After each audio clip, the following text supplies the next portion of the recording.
Lawmakers opposed to the Edo State Governor, Godwin Obaseki, were eventually sworn in on the 6th of August 2020 at the conference hall of the Edo State House of Assembly, more than 1 year after they were duly elected to represent their respective constituencies. After the lawmakers were sworn in by the Deputy Clerk of the House, they impeached the Speaker, Frank Okie, and his deputy, Roland Asoro, and elected Victor Edoro, representing Esan Central constituency, as the new Speaker. I, Right Honorable Victor Savo Tiger Edoro, do solemnly swear and affirm that I will be faithful and bear true allegiance to the Federal Republic of Nigeria as Speaker of the Edo State House of Assembly. The second-term bid of the Edo State Governor, which he thought he had in the bag, seems to be slipping through his fingers. He had rebuffed all overtures of peace, but now it is clear that the fullness of time has come. Honorable Patrick Obahiamo wraps it all up during a press briefing in Benin City. The matters at hand are very pressing and urgent, and it needs the immediate and comprehensive attention of the people of Edo State and that of the nation at large. It has become imperative for us to remind Edo citizens and Nigerians how the Edo State government, under the leadership of Governor Godwin Obaseki, descended from the sublime to the ridiculous on the Edo State of Assembly matter. Lest we forget, it was the governor's penchant for jackboot democracy and political intimidation rather than moral suasion and political engagement that got us to where we are just now on the Edo State House of Assembly matter. Lest we forget that the Edo House of Assembly saga, we must remind the world, began with the Edo State government's unconstitutional bid to sideline majority lawmakers-elect who in fact were not aligned to his political ideology. In seeking to prevent the people's representatives from expressing the will of their constituents, the governor meddled into what ordinarily should have been an internal matter of the legislature by orchestrating the exclusion of the duly elected lawmakers in a sham inauguration. Lest we forget that in an advertent and well-calculated move swore in some members of the House under threat to their lives and unbridled executive intimidation, and these details are still fresh in the public domain. Lest we forget that in a graphic cameo, the Edo State government kidnapped few members at the dead of the night, swore them in, effectively imposing a speaker on them, contrary to the clear provisions of Section 92, subsection 1 of the 1999 Constitution as amended. Lest we forget that on the 18th of June 2019, the Edo State government went ahead to attack the excluded majority members with a mob of thugs and criminals supervised by Mr. Governor's Chief Security Officer at the Golden Tulip Hotel, where they had gone to seek refuge as their personal homes were subject of state-sponsored nefarious attacks. Lest we forget that at some point in this long-standing drama, the party structure from the national level and also the federal government of Nigeria decided on a peaceful intervention. However, their efforts were met with stiff resistance and overt resistance by the government of Godwin Obaseki.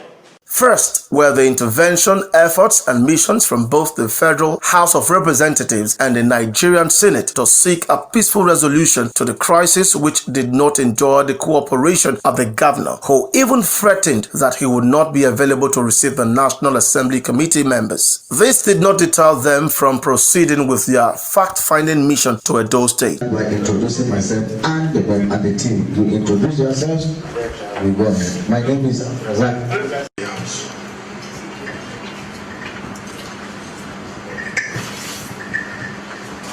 Mr. Chairman, respectfully, Mr. Chairman, House of Rep Committee and members, I am Honorable Emmanuel Agbaji. I represent Akukwedo 2. Gentlemen, all of us here on this side and on the other side, we are all lawmakers. We are on the Federal House of Representatives, you are in the State House of Assembly, but the same job doing it. Now, this committee has been mandated by the House of Representatives. We are like a fact-finding committee. Please, when we ask questions, we will expect you just go straight and give us the answers. We wouldn't like people to go emotional to stories because it will take a whole day. First, I will start by saying the clerk will discuss with the governor, and I want to repeat it here, that we will need to have a copy of the proclamation made by the governor with all other relevant documents, including documentations that you have done in respect of the people that have actually been sworn in. This will help us. It will reduce the long stories that we'll actually be telling here. So that is very vital, and I hope that some of these documents are already on ground. Now, before we go to the members, we would like to know what actually happened after you submit these documents to us. You are the one to tell, because you are the one that is in charge of inaugurating the house after the proclamation. Am I right? So any other details that we're expected to get, I think we are going to get it from the clerk. And please, since you are here, my colleagues will do one or two interventions as it goes. But please, those documents we are looking for, we will require them from you. And can you tell us exactly the procedure of inauguration and how you did it in the Edo State House of Assembly? Thank you so much. Done so much, and the assurances we have received from the Oba, Royal Majesty, I think it's something that makes us gladden our heart. So, gentlemen, within a very short period, we will turn in our report by the special grace of God, and we believe that this issue will be resolved by the special grace of God. Thank you, sir. Your name and designation? My name is Honorable Abdulrazak Namdes. I am from Adamawa State. Thank you, sir. The National Assembly Committee submitted their report to their respective chambers and advised the governor to issue a fresh proclamation and formally inaugurate all 24 members. This piece of advice obviously fell on deaf ears as the governor resorted to litigation even after the intervention of some governors in the matter. We are so happy because we have a proud father, which is His Royal Majesty, the Oba of Benin. Today, we know he has said before now that there should be peace in Edo State. We are also joining that voice to call for peace. However, we are not saying Your Excellency should become a puppet. But what we are saying here is that we have to look back and remember our campaign promises. One of the campaign promises is simply, we will bring development to Edo State. We will bring development to every nook and cranny of Edo State. But in an atmosphere of imbroglio fighting, it is not possible. It must be said that Governor Basaki even added his act to the reconciliation efforts made by the President of the Federal Republic of Nigeria. This was the height of arrogance and his anti-party disposition. At all points in time, the governor found ways, both uncooperative and evasive, to resist the attempts at reconciliation and thus elongate the life of the crisis. It is the continuation of this respect and disregard for the law and constitution that manifested, albeit not for the first time, on the 6th of August 2020, wherein Governor Obaseki defied and desecrated the sanctity of the Edo State House of Assembly by mobilizing some of his party members and thugs to prevent elected members of the Edo State House of Assembly from performing their legitimate duties. You will recall that Governor Obaseki had since relocated some 7 members of the Edo State House of Assembly to be sitting in the premises of Government House of Adebia's University just to prevent access of the State House of Assembly to the 17 majority members. We must set the record straight by letting the world know that it was the governor who led party members and thugs who were armed to the teeth to the premises of the State House of Assembly yesterday just for the singular purpose of preventing the majority 17 members of the State House of Assembly from performing their legitimate parliamentary duties. It is good to observe that the police made arrests of not less than 7 of these thugs who were armed with 5 double-barrel long guns, 2 single-barrel long guns, and 10 live cartridges within the sacrosanct premises of the Edo State House of Assembly. We call on the police to conduct a transparent investigation on who were their sponsors and prosecute all those arrested and make sure the full weight of the law is brought to bear on those arrested and their sponsors, no matter how highly placed they may be. As the trajectory of the election reveals that the odds are against the incumbent, it is easy to understand what the state government stands to gain from these anti-democratic practices of jackboot democracy. Why would the governor lead his party members and thugs to stop the majority members of the Edo State House of Assembly from having and enjoying a peaceful sitting in accordance with their constitutional obligations? Why would the governor supervise the vandalization of the House of Assembly by ordering the removal of the Assembly's rooftops and heaping granite sand at its premises? Were these actions to prove to the whole world that both himself and the deputy governor enjoys immunity, as he has frequently boasted? And was it as a result of this naked display of his immunity that the Commissioner of Police became overwhelmed and was now unable to allow the 17 majority members of the House of Assembly access to conduct their peaceful parliamentary sitting?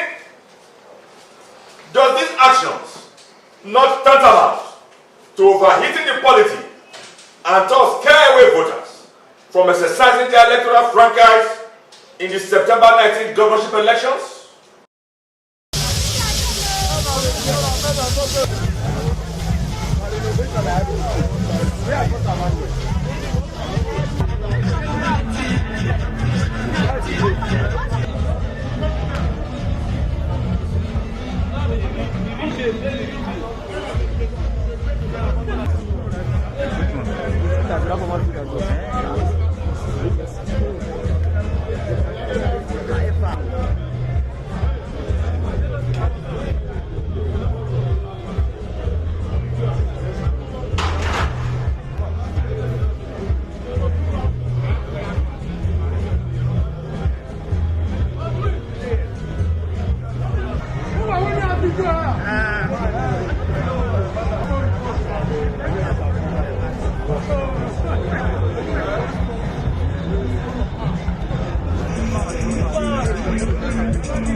clearly, and I told my cabinet yesterday, second term for me is non-negotiable.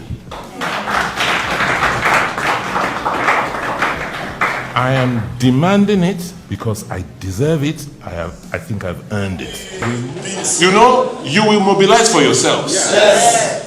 4 plus 4. Nobody has monopoly of violence. Yes.